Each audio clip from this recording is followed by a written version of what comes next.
जय मसीह की सभी को एक बार फिर से हम प्रभु का धन्यवाद देते हैं आज के इस मुबारक समय के लिए जो प्रभु ने हमको दिया कि हम उसके वचन की ओर ध्यान दें और आशीषित हों। लेकिन मैं आप लोगों से आज वचन बांटने से पहले कुछ कहना चाहता हूं।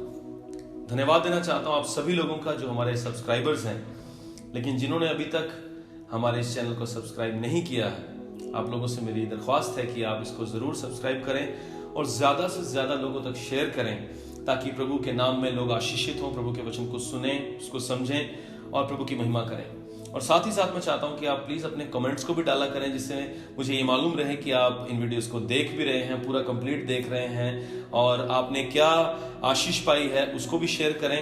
हमारे साथ कमेंट में ये बताएं कि परमेश्वर ने किस रीति से आपके साथ काम किया और आपके जीवन को जो है परमेश्वर ने बदला। इन बातों को आप परमेश्वर के नाम में प्लीज हमारे साथ जरूर शेयर करें ताकि परमेश्वर की महिमा हम सब मिलकर कर सकें। सो आज जो है मैं प्रभु के वचन से एक बार फिर से आपके बीच में कुछ ऐसी बातों को लेके आया हूं जो हम सबको आशीष दे सकती हैं। और आज का जो हमारा विषय है वो है कि the root of sin is self centredness. और ये बहुत ही अहम बात है, ये भी हमारे जीवन के लिए ये भी एक बहुत ही दिलचस्प सब्जेक्ट है प्रभु के वचन के अनुसार।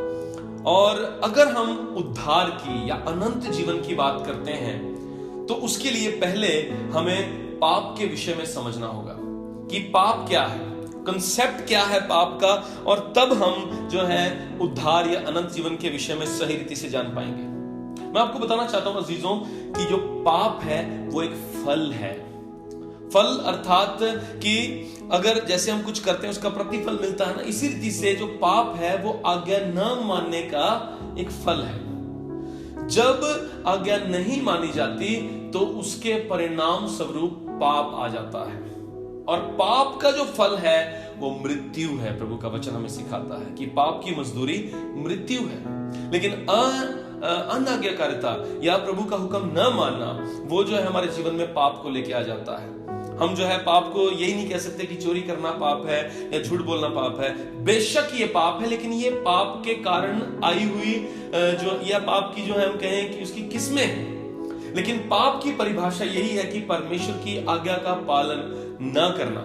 सो अजीजों, जो अगर हम लो लेवल की बात करते हैं, लो लेवल पाप की बात करते हैं, तो घरों में लड़ाइयां हो रही हैं या ईर्ष्या रखते हैं एक दूसरे के साथ या वैर विरोध है या नफरत है, ये सब बातें जो हैं वो हम पाप के साथ इनको जोड़ते हैं। लेकिन ये छोटी छोटी बातें ही आखिरकार हमारे जीवन में कहीं ना कहीं तो काम कर रही हैं और ये छोटी छोटी बातें न जाने कहां पर इंसान को लेके जाएंगी। ये बातें हमको प्रभु का वचन सिखाता है। लेकिन ये अगर फल है तो जड़ क्या है? जड़ है परमेश्वर को न जानना, और क्योंकि उसको नहीं जानते इसलिए उसको मानते नहीं, उसकी आज्ञा का पालन नहीं करते हैं। और अनाज्ञाकारिता जो है वो इस पाप के वृक्ष को बढ़ाती है और उसके ऊपर फल लग जाते हैं। और उन फलों में से हम कहते हैं कोई चोर है, कोई चोरी करता है, हत्या करता है या झूठ बोलता है या नशा करता है। ये सब जो है फल उस अनाज्ञाकारिता के कारण हमारी जिंदगी में लगते हैं। लेकिन मैं चाहता हूं कि हम एक बहुत खास आयत को पढ़ें बाइबल में से, वो है मत्ती रचित सुसमाचार उसके 3 अध्याय के 10वें वचन में। अब कुल्हाड़ा पेड़ों की जड़ पर रखा हुआ है, इसीलिए जो जो पेड़ अच्छा फल नहीं लाता वह काटा और आग में झोंका जाता है। जो कुल्हाड़ा है वो पेड़ की जड़ पे रखा हुआ है, जो कोई अच्छा फल नहीं लाता उसको वो काट डालता है। इसका मतलब यह है कि परमेश्वर जो न्याय करने वाला परमेश्वर है, जो सारी कायनात का बनाने वाला परमेश्वर है, उसकी नजर हमारे जीवन में उस पाप के स्वभाव को, उसकी जड़ को काटने के लिए है। वो चाहता है कि उस पाप की जड़ को हमारे जीवन में से काट डाले। अजीजों, इस बात को समझिए कि हमारे जीवन में पाप जो है अनाज्ञाकारिता के कारण जो जड़ें बनी हुई हैं उसके कारण से हमारे जीवन में पाप रूपी जो फल हैं वो दिखाई देते हैं। और अगर हम जड़ के साथ डील नहीं करेंगे, यदि हम उस जड़ को अपने जीवन से नहीं निकालेंगे तो ये फल आने कभी भी बंद नहीं होंगे। यदि उस जड़ को काटा ना जाए तो कोई ना कोई पाप जो है वो उभरता ही रहेगा। जैसे पुराने समयों में लोग जो है बीमारियों का इलाज कैसे करते थे। मान लीजिए कि अगर किसी को फोड़ा हो गया बाजू पे, तो सिर्फ उसके फोड़े के ऊपर जो है मरहम या दवाई या काढ़ा कुछ भी जो है उसके ऊपर लगा दिया जाता, पत्ते बांध दिए जाते थे या कोई भी जड़ी बूटी का इंतजाम जो है उसके ऊपर कर दिया जाता था। और तब ऐसा ही माना जाता था कि अगर यहां पर कोई बीमारी है, अगर इस बाजू के ऊपर कोई फोड़ा फुंसी है तो इसको यहीं से ट्रीट किया जाएगा। हजारों सालों से ऐसा ही था। लेकिन जैसे जैसे साइंस ने, मेडिसिन ने तरक्की करी तो हमें मालूम चला कि हम एक दवाई खा सकते हैं, एंटीबायोटिक खा सकते हैं। छोटी सी दवाई, छोटी सी गोली, उसको लेते हैं, वो तो पेट में जाती है, लेकिन वो जब एंटीबायोटिक पेट में जाता है उस गोली के द्वारा, तब हमारे जो बाजू के ऊपर जो फोड़ा फुंसी है उससे ठीक हो जाता है। अब एक बंदा जो अनपढ़ है या जिसको इन बातों का ज्ञान नहीं है, इल्म नहीं है, वो क्या करता है, वो ऐसा सोचता है कि ये तो बेवकूफाना बात है, ये सही नहीं हो सकता। ये कैसे हो सकता है कि एक बंदे ने गोली खा ली, वो गोली तो पेट में गई, प्रॉब्लम तो बाजू के ऊपर है, ये कैसे ठीक होएगा इससे।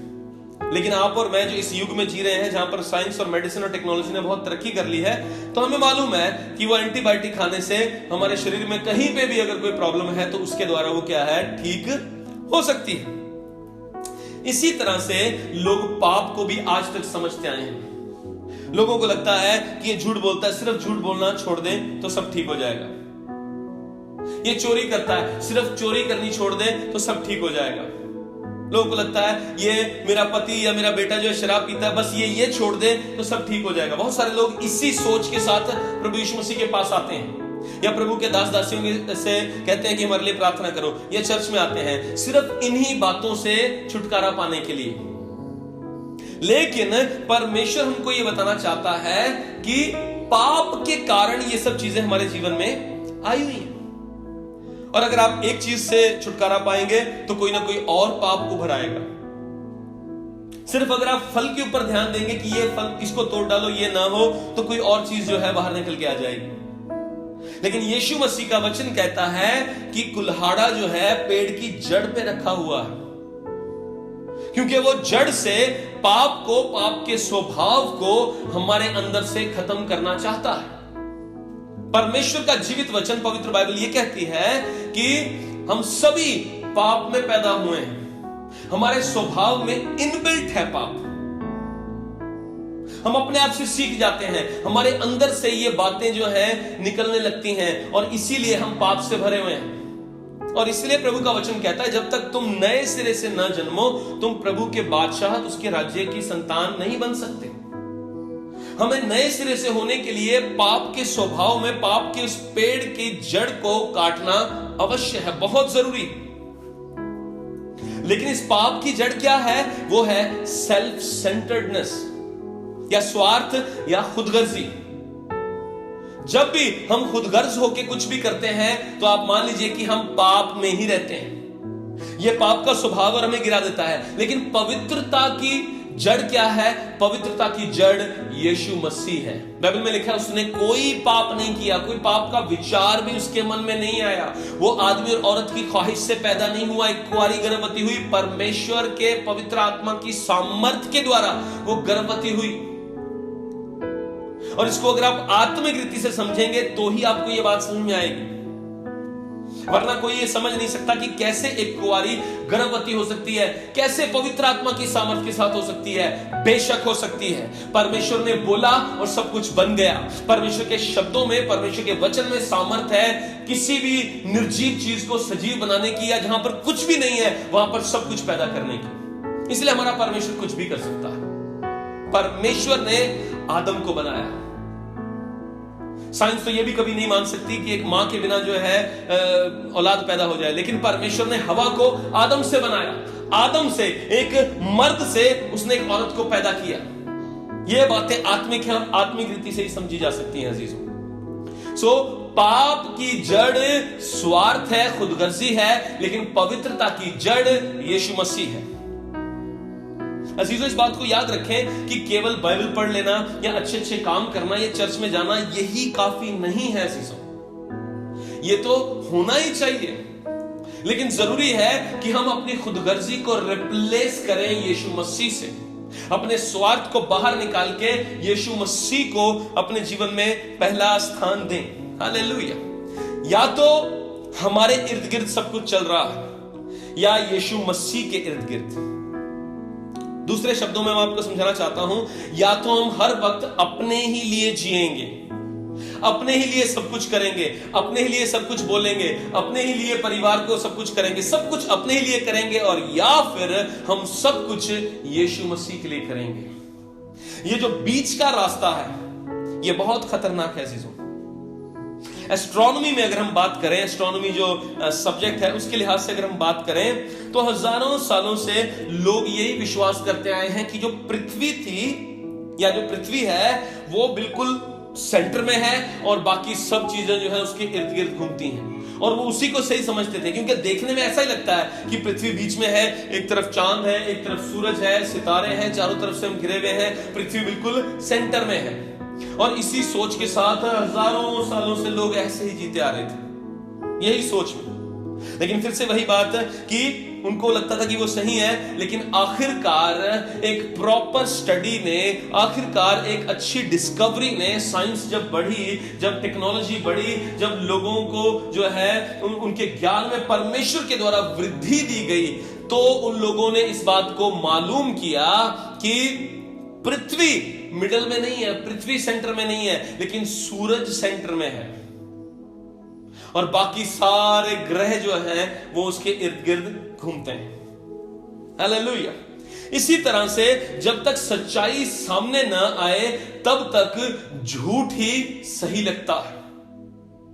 जिन चीजों के बारे में हमें कंप्लीट अवेयरनेस नहीं है, जिन चीजों को कंप्लीटली हम समझते नहीं है, उन चीजों के बारे में हम एक ठोस विचारधारा कायम नहीं कर सकते। लेकिन अगर हमने विचारधारा कायम की भी हुई है तो भी हम उसको सही रीति से कभी प्रूव नहीं कर पाएंगे कि जो हम सोच रहे हैं वो सही है या नहीं। हर एक व्यक्ति ऐसा ही सोचता है। जैसे छोटे होते हम लोग अपने पापा मम्मी से पूछते थे रात के समय में कि ये सितारा जो है ये चल रहा है, ये अगर सितारा चल रहा है तो ये कैसे है? वो बोलते थे कि ये स्टार चल रहा है, हम उसी के ऊपर विश्वास कर लेते थे। लेकिन हमको जब हम बड़े हुए तो हमें मालूम चला कि वो स्टार नहीं चल रहा, वो तो प्लेन्स हैं या रॉकेट्स हैं जो चल रहे हैं, रात को हमें दिखाई देते हैं, लेकिन वो ऐसा लगता है कि वो स्टार ही है। लेकिन जब तक हमारी नॉलेज डेवलप नहीं हुई, हमें इस बात का ज्ञान नहीं हुआ, हमें ये समझ नहीं आई। इसी तरह से आज भी हमारे साथ है। जब हम परमेश्वर के विषय में बात करते हैं, दुनिया भर की सारी चीजों का ज्ञान हम इकट्ठा कर लें, हम तब तक उसको समझ नहीं पाएंगे जब तक हम परमेश्वर के स्वाद को न चखें, जब तक हम उसकी रियल डिस्कवरी ना करें। प्रभु का वचन कहता है, ढूंढोगे तो तुम पाओगे, खटखटाओ तो तुम्हारे लिए खोला जाएगा। हालेलुया। परमेश्वर हमारे जीवन में अद्भुत कामों को करने की सामर्थ्य रखता है, लेकिन वो चाहता है कि हम पाप के कैद से आजाद हो जाएं, हम निकल आए उन सब चीजों से। उस जड़ को हमारे जीवन में परमेश्वर काट देना चाहता है जो हमारे जीवन में पाप के फलों को बढ़ाने के ऊपर लगा हुआ है। और जब तक हमारे जीवन में ट्रांसफॉर्मेशन नहीं आता, बदलाव नहीं आता, तब तक हमें राइट आंसर भी नहीं मिल पाएगा। सही जवाब हमें तभी मिलेगा जब हमारे जीवन में बदलाव आएगा, वरना हम कब तक जो है दौड़ते रहेंगे चीजों के पीछे।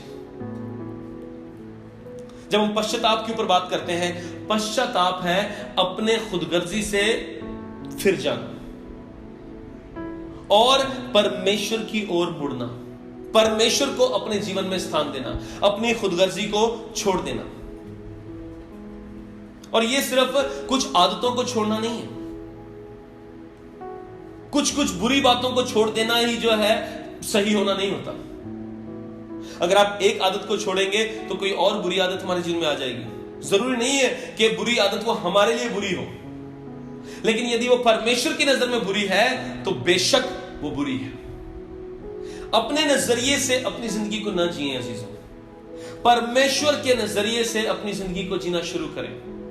परमेश्वर जब हमको देखता है तो उसको कैसा लगता है, परमेश्वर क्या महसूस करता है हमारे जीवन से, परमेश्वर हमारे कैरेक्टर्स को कैसे देखता है, इन विषयों के ऊपर आप सोचें। कुछ बुरी आदत को छोड़ देने से हमारा स्वास्थ्य ठीक हो जाता है। हेल्थ वेल्थ गॉस्पेल के बारे में हम बात नहीं कर रहे हैं। हमें अच्छा तन चाहिए, स्वास्थ्य चाहिए, और हमारे पास धन दौलत हो और हमें कुछ नहीं चाहिए, हम प्रभु का नाम लेते रहेंगे।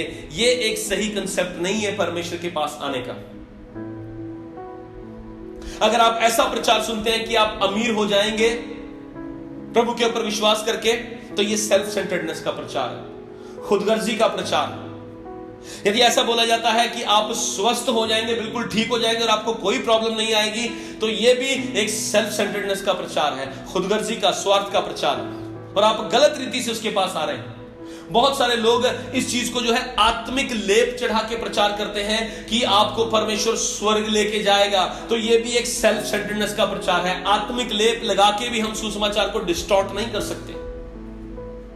क्या आप सिर्फ स्वर्ग जाने के लिए यीशु मसीह के ऊपर विश्वास करते हैं? अजीजों, प्रभु का वचन कहता है कि परमेश्वर ने मनुष्य को अपने स्वरूप पे बनाया, किस लिए? कि मनुष्य परमेश्वर की महिमा करे।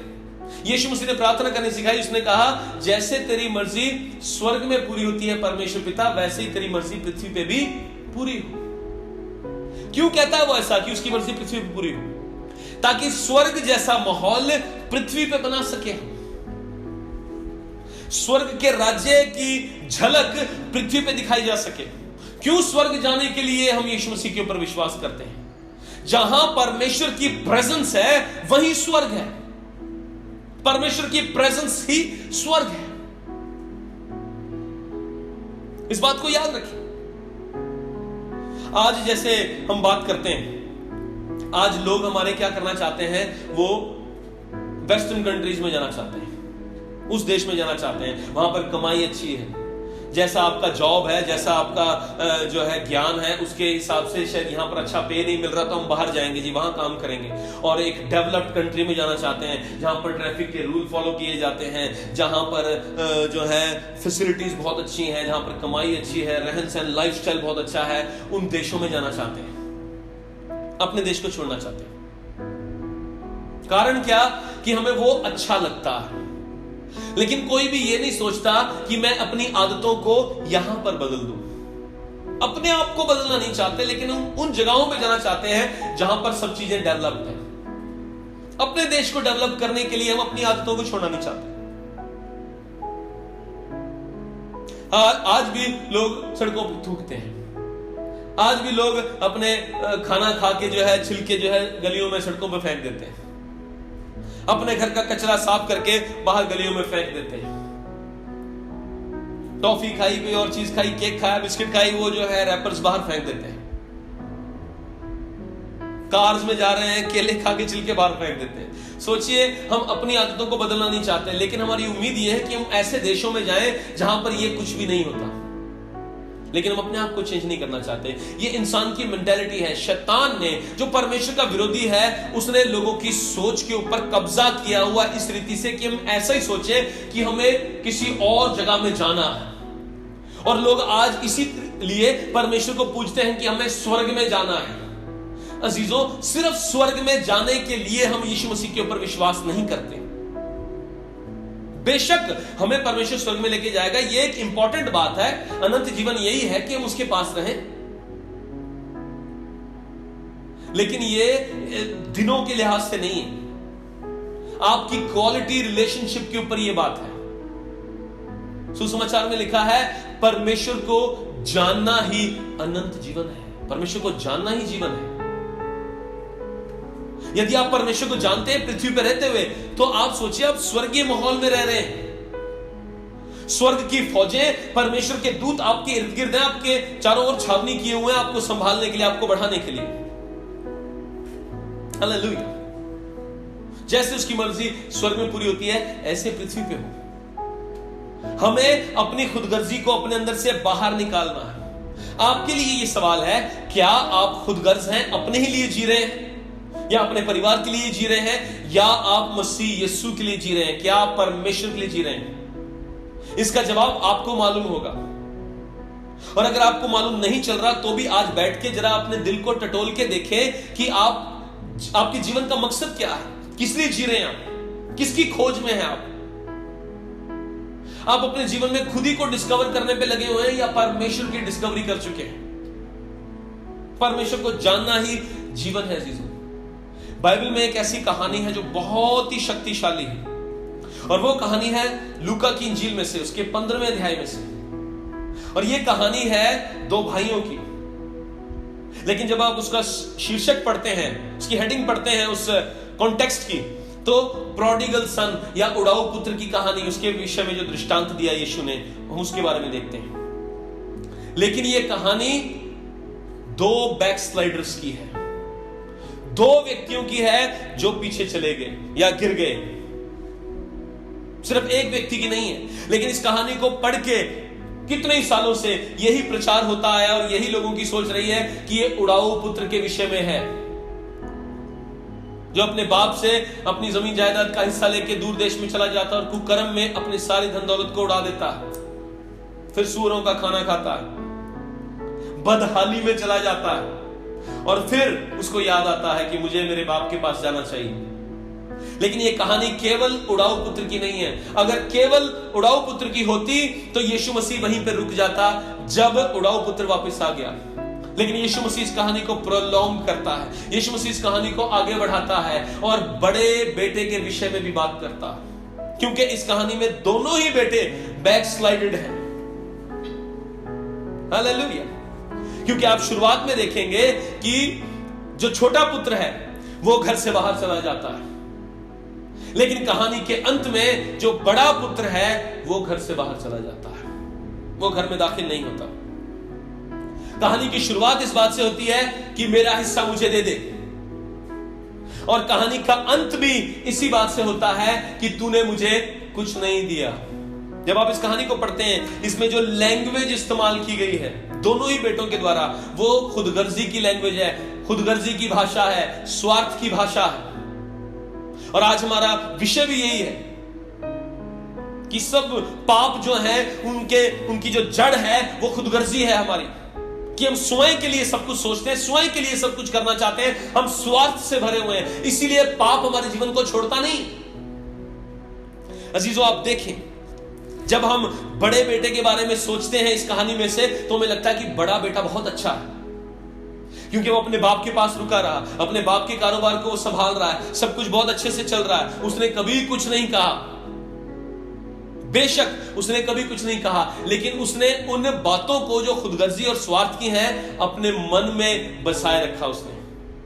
और प्रभु के वचन में आप देखते हैं, कई बार आप देखेंगे कि परमेश्वर हमारे जीवन में ऐसी सिचुएशंस लेके आ जाता है जिससे हमारे असली रंग बाहर निकल आते हैं। बहुत बार हमें ऐसे लोग जो हैं, जो चर्च में रेगुलर आ रहे हैं, हमें लगता है कि ये बहुत अच्छे हैं, बहुत सही लोग हैं ये। कई बार देखने में लोग बहुत आत्मिक लगते हैं, लेकिन उनके अंदर ही चीजें चलती रहती हैं। कुछ लोग जो है बहुत जल्दी एक्सप्रेस हो जाते हैं, छोटे पुत्र के समान, जो कहते हैं मुझे मेरा सारा हिस्सा दे, मैं चला जाता हूं। कुछ लोग ऐसे होते हैं जो एक्सप्रेस नहीं करते हैं, लेकिन उनके दिल में बातें चलती रहती हैं, और वो दूसरे से भी ज्यादा खतरनाक है। इस कहानी में, उड़ाऊ पुत्र की कहानी में, बड़ा बेटा छोटे से भी ज्यादा खतरनाक है, क्योंकि उसने बातों को अपने दिल में रखा। हालेलुया। सोचिए आप, कहानी में आकर जो बड़ा बेटा है वो एंड में कहता है कि तूने मुझे कुछ भी नहीं दिया। उसको हम पढ़ सकते हैं लूका रचित सुसमाचार 15 अध्याय के 29 वचन में। उसने पिता को उत्तर दिया, देख मैं इतने वर्ष से तेरी सेवा कर रहा हूं और कभी भी तेरी आज्ञा नहीं टाली, तो भी तूने मुझे कभी एक बकरी का बच्चा भी ना दिया। सुनिए, यहां पर वो कहता है कि मैंने कब से मैं तेरी सेवा करता आया हूं पापा, मैंने कभी तेरी बात को नहीं टाला, लेकिन तूने मुझे कभी भी एक बकरी का बच्चा नहीं दिया। एंजॉय करने के लिए मेरे दोस्तों के साथ तूने मुझे कभी ये नहीं दिया, तूने कभी मुझे वो नहीं दिया। उसने ओपनली कभी डिक्लेयर नहीं किया इस बात को, लेकिन उसने अपने मन में इन बातों को रखा।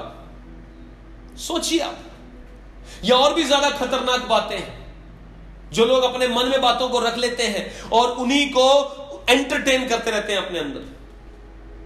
और क्या यह स्वार्थ की भाषा नहीं है? क्या यह खुदगर्जी की भाषा नहीं है? हम कैसे कह सकते हैं कि वो बड़ा पुत्र जो है वो बेटर है छोटे वाले से?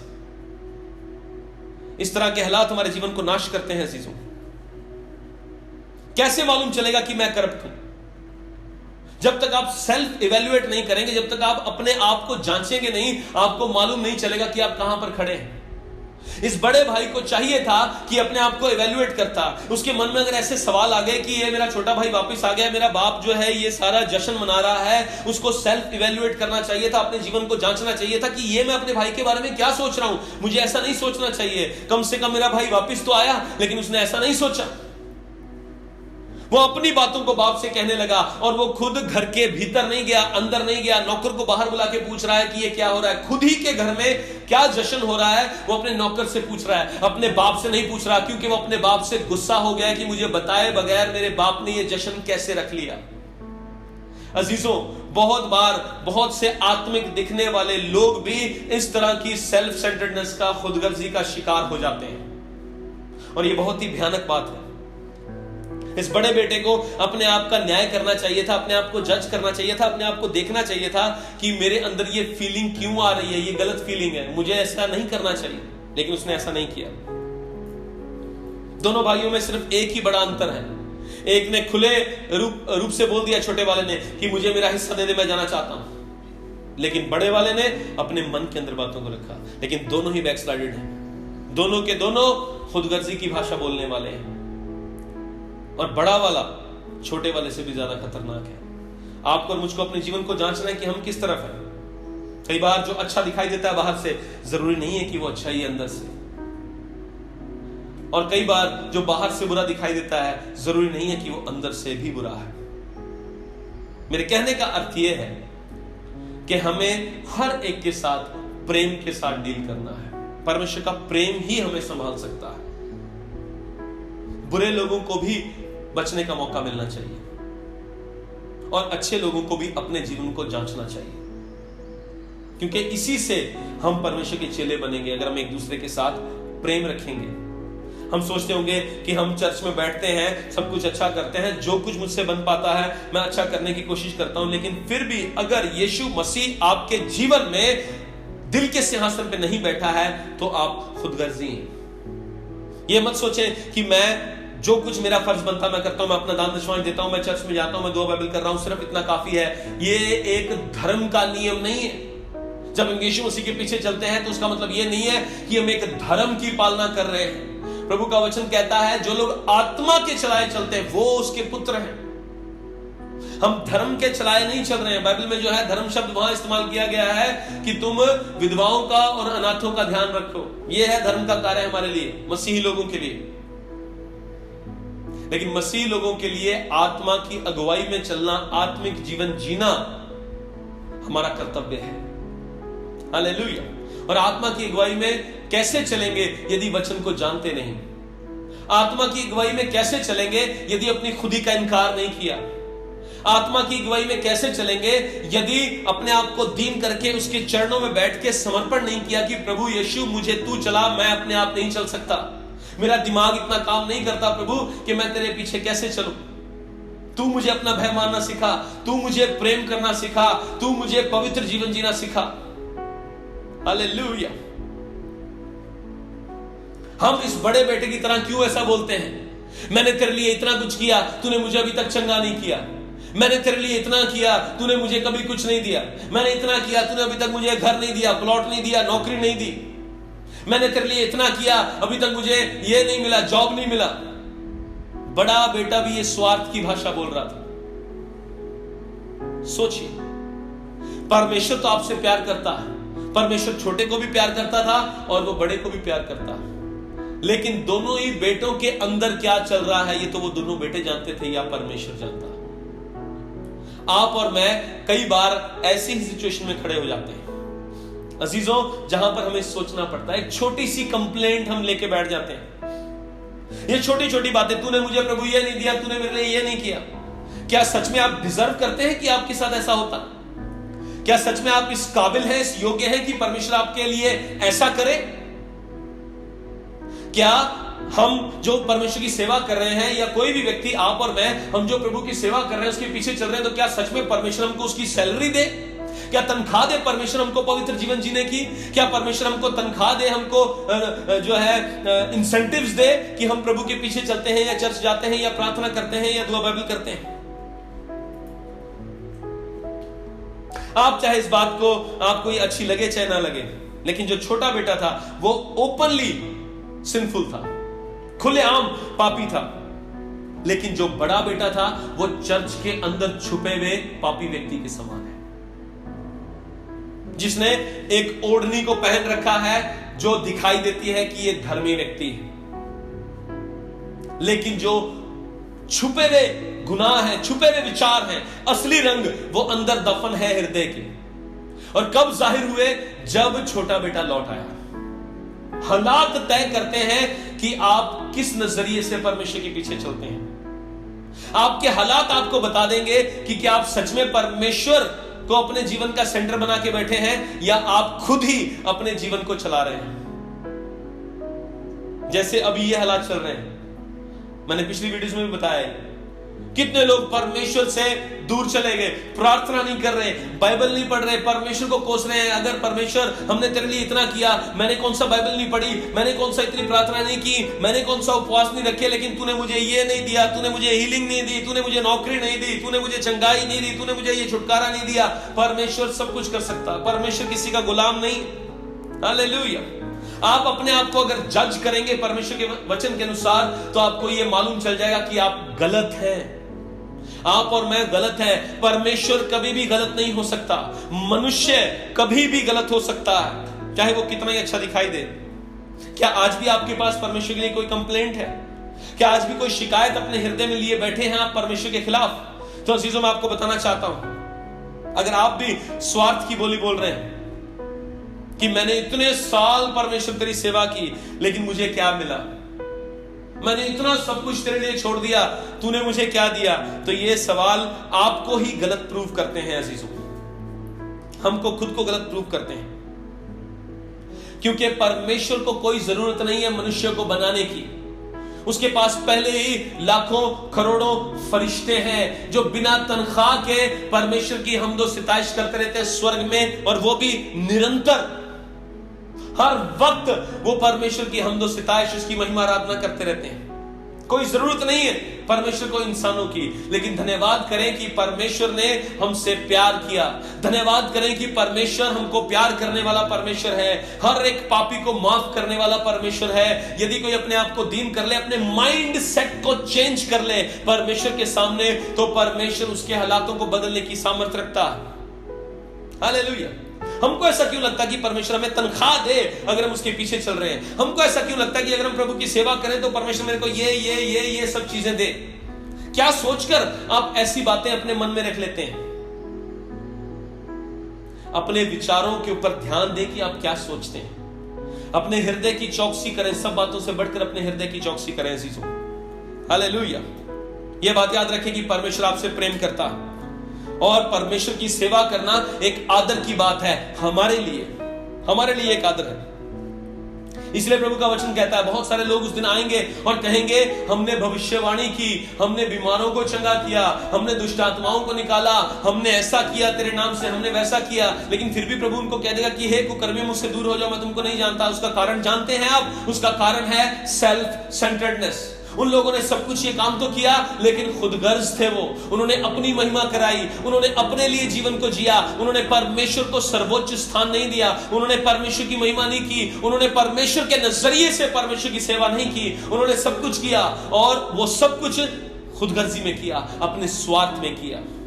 तो आप अंदाजा लगा लीजिए कि ये खुदगर्जी, ये स्वार्थ कितना भयंकर, कितना भयानक हो सकता है, हमारी जिंदगी को किस मुकाम तक लेके जा सकता है। हालेलुया। मैं चाहता हूं कि हम पढ़ेंगे लूका उसका 10 अध्याय उसकी 20 आयत। क्या कहता है प्रभु का वचन यहां पर?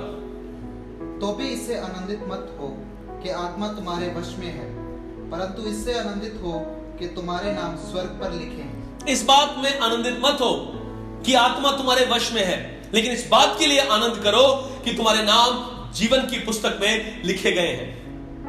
अजीजों, सोच लीजिए हमारा नजरिया क्या है। इस बात के लिए खुश मत हो कि हम प्रोफेसी कर रहे हैं। इस बात के लिए खुश मत हो कि word of knowledge, word of wisdom operate कर रहे हैं। इस बात के लिए खुश ना हो कि मैं प्रार्थना करता हूं और बीमार चंगे हो जाते हैं। इस बात के लिए खुश ना हो कि मुझे बाइबल के गहरे गहरे भेद मालूम है। इस बात के लिए खुश ना हो कि मैं अन्य भाषा बोलता हूं, स्वर्गदूतों की बोली बोलता हूं। इस बात के लिए खुश ना हो कि मैंने इतने सोशल काम किए, मैंने इतना कुछ एस्टेब्लिश कर दिया। इन बातों के लिए खुश मत हो। इन बातों के लिए खुश हो कि हमारे नाम जीवन की पुस्तक में लिखे हुए हैं। और अजीजों, जीवन की पुस्तक में नाम हमारी कैपेबिलिटी के हिसाब से नहीं लिखे जाते।